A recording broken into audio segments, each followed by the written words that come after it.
Hello everyone. Recently we posted the technique Shomen'uchi Sankyo in the version omote waza, so this time we'll be looking at the ura waza version, turning behind the partner.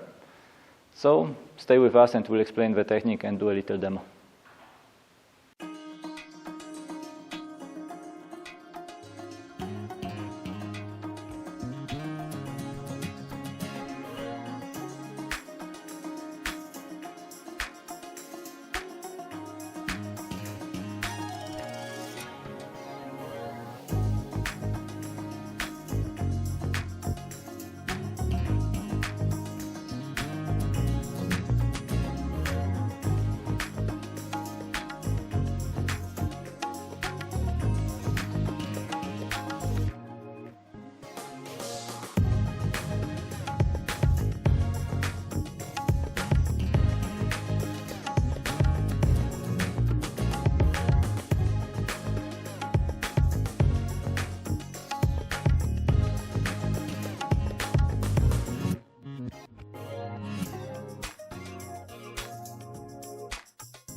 For the ura waza version of this technique, I will begin with my back foot.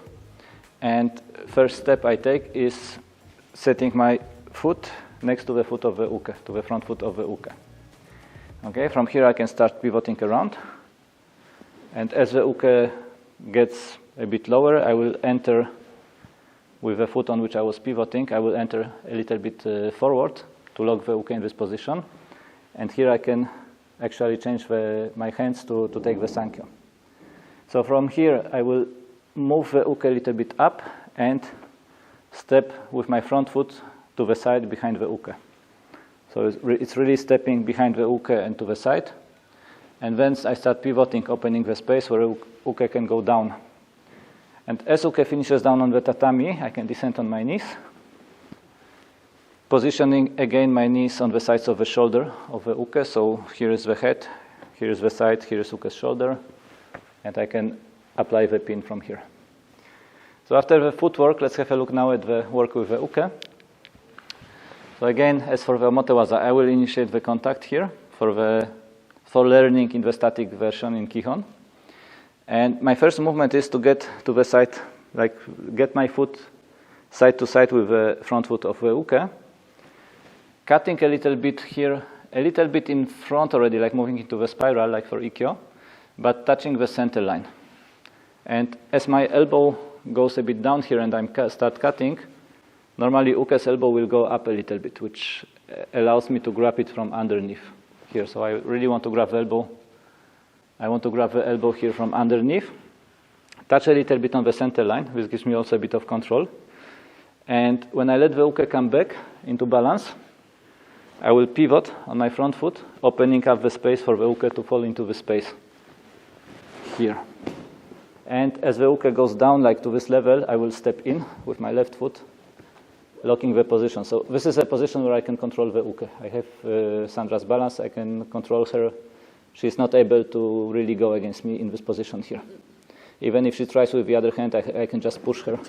So this is a secure position for me. Now I descend, I glide with my forearm here over the elbow, keeping it close to my knee and here. And I will go around. So this hand that is holding the wrist now, I can use it to open up the fingers. I go around with the other hand. I can grab the cutting edge of Sandra's hand from underneath.